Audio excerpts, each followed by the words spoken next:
Hello, I am Peter Okwache. Welcome to Focus on Africa. Our top stories. Suicide in Kenya is shrouded in stigma. Up to 4 people take their lives daily, but one woman has spoken out about her struggle. Suicide is a cry for help. There's no one who commits suicide that doesn't need help. Angolan authorities say they have sufficient evidence that Jose Filomeno dos Santos, son of the former president, was involved in acts of corruption. The most controversial film in Kenyan cinema is packing out theaters, but time is running out to see it. Also in the program, the power of poetry. We meet the Sudanese artist encouraging others to express the challenges women face. How when I'm weary of all the men catcalling, my flesh and reaching for my body like it's a property does not anger me no more, but only makes me sick. And in sport, not this time, as Mohamed Salah is beaten to the top prize for the FIFA Best Men's Player of the Year award.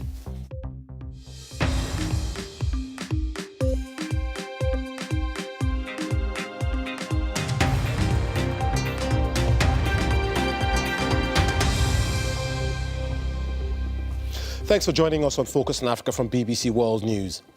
According to Kenya's health ministry, up to 4 people take their lives every day.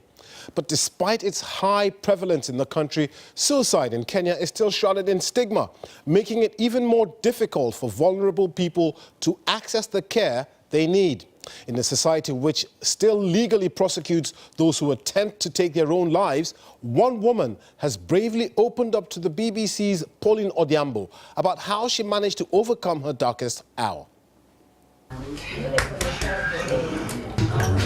She's a happy mother, or so many of her friends think. But what they don't know is that Rosalyn, a mother of 3, has tried to take her own life several times.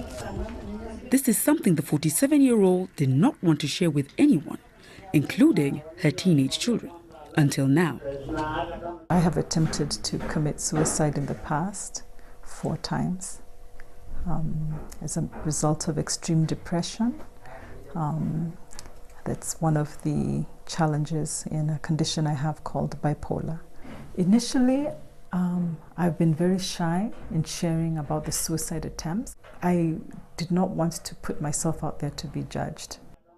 Rosalyn's battle with depression has been a 20-year-long struggle. I've first started having the depressive episodes in 1997 after giving birth to my first child, and it was diagnosed as postnatal depression. I was hardly functional, couldn't get out of bed, having hallucinations, hearing voices telling me just end it, your life will be easier. You'll make life easier for your family if you're not here. In Kenya, over 1,400 people attempt taking their own lives every year. Rosalyn and those in her support group we've spoken to tell us that those who attempt suicide still face backlash, and that there's still little understanding of why anyone would try to take their own life. Apart from stigma, the situation is made more complicated by the legal barriers which hinder people from speaking up and accessing the relevant health care. Rosalyn credits people around her for helping her speak out. My eldest is 20 years old, a girl, and then 2 boys just turned 18 and just turned 15. Right now, the 2 elder ones know that it's bipolar, then also knowing that, it's a genetic condition. Will one of them be predisposed to it? It's something that is on my mind. According to the World Health Organization, most suicides occur in poor and middle-income countries, particularly in Africa, where huge gaps continue to exist in the healthcare systems and where resources required to treat and support those in need are still lacking. Kenya, Ghana, Nigeria, Gambia, Malawi, Tanzania, Uganda, and Rwanda are among the African countries where attempted suicide is still considered a criminal offense. Health experts say laws on suicide must change to encourage communities to work together and help prevent it. I know there are plans to decriminalize suicide, but it's a process because it takes a real process by the time you change the laws. But the fact that it's still a crime makes more people not access treatment. Suicide is a cry for help. There's no one who commits suicide that doesn't need help. Criminalizing it defeats the whole hope of helping the person. Rosalind has been able to get medical care and has a support group which encourages her. However, not many are as lucky. Rosalind and others in a situation, as well as campaigners trying to decriminalize suicide, feel that until communities' attitudes change towards people who attempt suicide, stigma and other legal persecution will continue to cause more harm. Paulino Diambo, BBC News, Nairobi. And we'll be speaking to a clinical psychiatrist about this issue later on Focus on Africa. For now, let's take a quick look at other stories making the headlines across Africa and the rest of the world.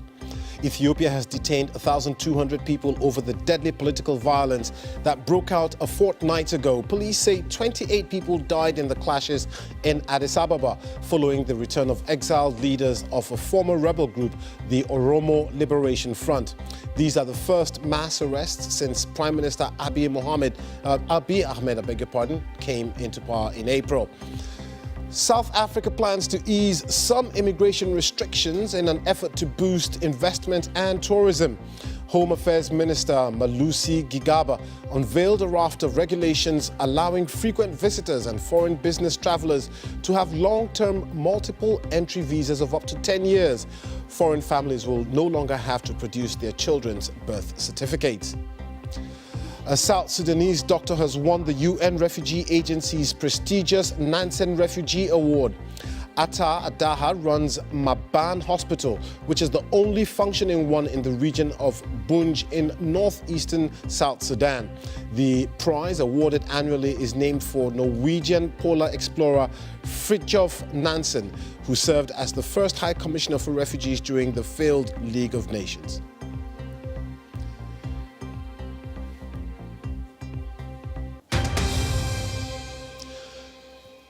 State prosecutors in Angola have arrested the son of the former president, Jose Eduardo dos Santos, in connection with a $1.5 billion embezzlement case. Authorities say they have sufficient evidence that the accused was involved in acts of corruption. Jose Filomeno dos Santos ran Angola's $5 billion sovereign wealth fund after being appointed by his father, the former president of the country. He was sacked as chairman in January following revelations in the Paradise Papers that he had a business associate who made millions despite alleged conflicts of interest. Mr. Dos Santos is accused of fraud, misappropriation of funds and money laundering following the alleged illegal transfer of $500 million from the central bank. Well, Lucia Kula is an Angolan researcher from London's SOAS University, which specializes in the study of Asia, Africa, and the Near and Middle East.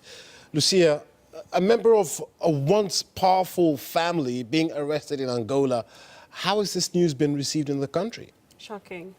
Very shocking. I think most Angolans didn't expect for it to happen this fast. Jose Filomeno and Isabel were both being investigated. That's the sister. Yes, but for him to be charged now, a year in from Lorenzo's presidency, it's quite surprising. I mean, not only charged, but also detained. He's going to be kept in detention while this investigation goes on. But is there any sense that, you know, these investigations could go as high, even higher up, maybe even up to, say, the ex-president? I think it's a possibility, but there's still a lot of skepticism with regards to Jose Eduardo himself being prosecuted, because it's a very thin line within the MPLA, which is the party that both Lorenzo and Dos Santos are part of, to then take over the presidency of the MPLA. Charge Filomeno and then prosecute the father. It's still a very long step to go. And I think it also has other implications for all involved in the MPLA. As a ruling party in the country, there are many skeletons that would probably not be best suited to bring forward. Well, you talk about many skeletons, but what exactly is President Lorenzo trying to prove? Is he trying to show that, listen, you know, I'm now in charge, I'm my own man, or is he catering to what probably most Angolans would like? I think he's doing both. When he was first elected, many thought that he would be Eduardo's puppet, in essence, because he was chosen by Eduardo and he was put forward as the MPLA candidate, and we all expected him to basically continue with what Eduardo had put in motion. So for him to step out of his way and say, no, I'm really going to make a serious issues of corruption and bring in transparency and accountability in the country, Angolans are embracing it, but we're still a bit skeptical because he is part of the ruling party. He's still MPLA. Is he only removing those now being accused to replace them with his own people? Or is it a real change in... And that in itself is a question. Do people in Angola get a sense that, you know, this is for the long term? Maybe this is an Angola that is going to stop nepotism, a man who's going to stop putting family members in place like his predecessor did. Is that the sense you get from, you know, looking back to your home country? Not necessarily, because even Lorenzo's children, they're also involved within the party, they're also involved in politics. So it's not necessarily the stepping away from nepotism or stepping away from corruption altogether. It's more so trying to pave his own way. So for him to be able to truly say this is going to be a long-term change in Angola, it needs to be shown with this trial. So, and for him to follow through with the investigations on Isabel, possibly even Dos Santos himself, that's what's really going to show Angolans. Could there be any pushback from the Dos Santos family? I mean, you mentioned Isabel, the first daughter of the former president, you know, regarded by many to be the richest woman on the continent. Could there be any pushback politically, economically, or otherwise from this family? Definitely. There is an internal struggle happening within the MPLA. You have the Dos Santos side, which is very much led by Isabel, and you have the Lorenzo side. And it's very remarkable that Isabel, throughout this whole investigation to what's happening in the past few days, hasn't said a word about her brother being detained and being charged. So she has put on the attack on Lorenzo, stating that while in power, her father made sure that the country had economic growth, and the past year hasn't been a very good year for Angola, and that is all due to Lorenzo's economic strategy. So they're on the attack and they're on the fence, and more so looking at the economic prospect for Angola, and that's what most Angolans are also looking at. Okay, Lucia Kula from London Soares University. Thanks a lot for joining us on Focus on Africa. Now, Tanzania is still coming to terms with the disaster that happened last week when a ferry capsized and more than 225 people drowned. Efforts are still going on to salvage the ferry. Today, the Tanzanian government has donated money to survivors and families who lost their loved ones in the accident. Abubakar Famau sent this report. Some of these people have lost their family members in the MV Nyerere tragedy that has so far claimed the lives of more than 227 people. They are here today to receive their condolences from the government in form of cash. Each will pocket approximately $430. By getting this money, we feel a bit comforted, even though we have lost a loved one. We are thankful for the care the government has shown us. This money will be used, but first we will sit and decide what to do with it as a clan. But the challenge here is other people have come up claiming to be survivors, but their names are not listed. But what is the government's stand on this? We met on the 21st, 22nd and 23rd. No one came. But when we announced yesterday that the president had contributed some money, now we saw people come today. It will make it very difficult. There are 41 survivors, and they are the ones who will be given 1 million shillings and not anyone else. As this is happening here, another very important exercise is ongoing. and that is of salvaging the ferry in the hope that more bodies will be recovered. Abubakar from our reporting there from the scene of that accident. This is Focus on Africa from BBC World News with me, Peter Okwoche. Still to come, back again, Christian Bassogog gets a recall to the Cameroon squad.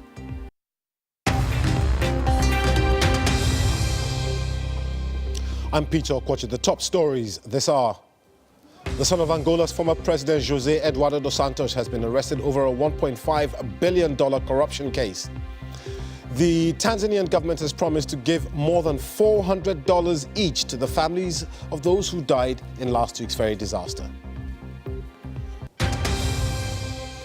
Dozens of Kenyans have been flocking to cinemas today to watch a local movie which had been banned for its storyline about a lesbian relationship. A high court ruling lifted the ban for only a week to enable the film Rafiki to meet entry requirements for the Oscars. The BBC's Ferdinand Omondi reports. So this is the German Center in central Nairobi where a special screening of Rafiki is happening tonight. It's an invite-only event and some of them have already arrived. This movie is showing for only 7 days following a court order that lifted a ban imposed by the regulator who felt that it was promoting homosexual content. And so I have part of the audience that have exercised their discretion to watch this movie during this window. And my question is, why is it so important for you to watch Rafiki? For me, I feel like I'm part of progress because it shows that Kenya is indeed a forward country, and I totally agree with the judge. Showing a movie of this nature does not mean that now the country is going to turn into homosexuality. For me, it kind of shows that despite the fact that we're largely a conservative country, deep down within us, there's for the judges to go ahead with this, it shows that, you know, despite that we're in a conservative country, there's still a part of us that is sentimental to the struggle of the LGBT community. All right, so the biggest critic of this movie has been the head of the regulatory authority himself, Dr. Ezekiel Mutua, who says screening this movie or the movie in itself does not go in line with the cultural values of Kenya. Went to the referendum in 2010 and came up with a constitution. And Kenyans voted to have this kind of constitution where we recognize freedom of expression, freedom of the media, access to information, but at the same time, the conservatism that allows us to be able to speak to our culture in respect to the key institutions like family and the institution of marriage. So films, in our view, and as a board, as a regulator, must speak to those dominant values. I'm now the main characters of the movie. Her name is Sheila Munyiva, and she did act as a gay lover, which is the source of all the controversy in the first place. Is this what you expected when you accepted the role?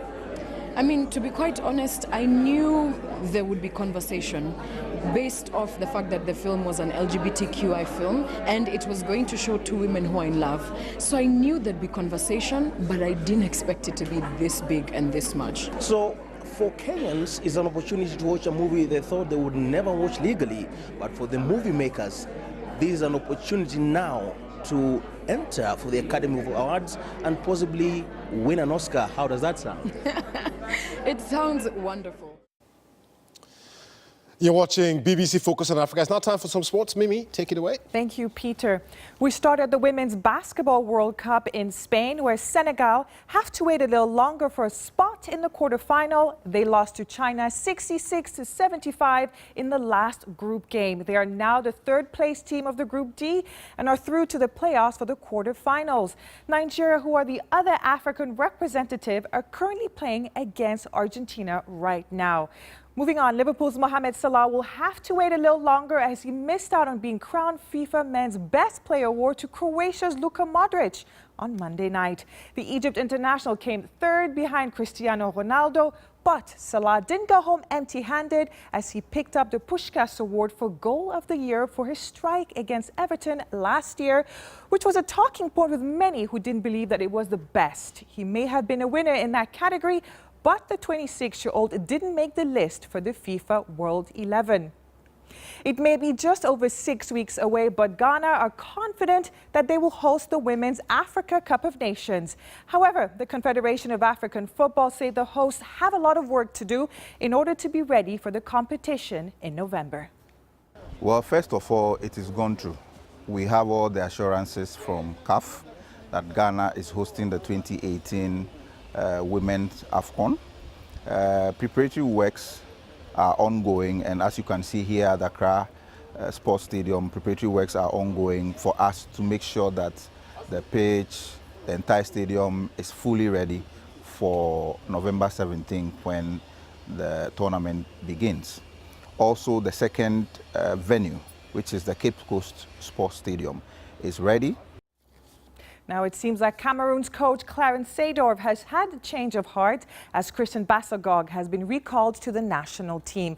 Bassogog was left out of the first squad, with Seedorf saying good young players don't compete in China, where Bassogog plies his trade. He's been picked for the upcoming match against Malawi in October. But one player who will not be making an appearance is former captain Benjamin Mukanjo, who also plays in China. He announced his retirement from international football over the weekend. Former Gabon international Daniel Cousin has been named by the country's football federation as the new sole coach of Gabon. It had initially announced last week that Cousin would share the role with Pierre-François Aubameyang. But on his Instagram page, Aubameyang's son, Arsenal's Pierre-Emerick Aubameyang, said his father, who was unwell, had not in fact taken up the job. And that's all the sport. Back to you, Peter. Wonder how they didn't know that. Many thanks, Mimi. All right, now, Sudanese poet Raja Bushra says poetry enables her and others to openly express the challenges of life in Sudan. However, she says that sharing everything can be very tricky in a country which restricts many of the freedoms of its citizens, especially women. How when I'm weary of all the men catcalling, my flesh and reaching for my body like it's a property does not anger me no more, but only makes me sick. Being a person that doesn't really know how to keep a conversation going, I think with poetry I can express myself more openly and more honestly and more vulnerably. And that's, I think poetry allowed me to just speak up about things that I can't really get through into conversations or whatever. I just write them down, and I hope people would read it or listen to it and know what I'm going through. I need quiet. I need the enemy in me to stop patronizing my bones and interrupting my prayers with laughters and screams of they shall not be answered. They are not to be answered. I think the arts in all forms, poetry or painting or even music, they tell the truth about how we're really living our lives. What kind of struggles we're going through, what kind of problems that we're going through in Sudan specifically, and even abroad. The weight from all what I feel, what I've been through and what I fear is settled on my shoulders. I am the atlas of everything I do not want to bear. I express myself as this black woman from Sudan, living in Sudan, living the life of how women live it here. To share everything it's kind of tricky because you don't want to share it with the wrong person. You don't want to share the wrong policy or politics or whatever. So yeah. I need to let out. I need to vent. I need to explode with everything inside me. When you speak up about whatever experience you go through, someone who's going through the same experience would feel that they're not alone in it and that they can actually get through it. And I think that's the beauty of poetry, that you feel like you have a voice out there, even though it's not really yours, but someone out there is speaking up for you and for your mind. That's it on Focus. Good night.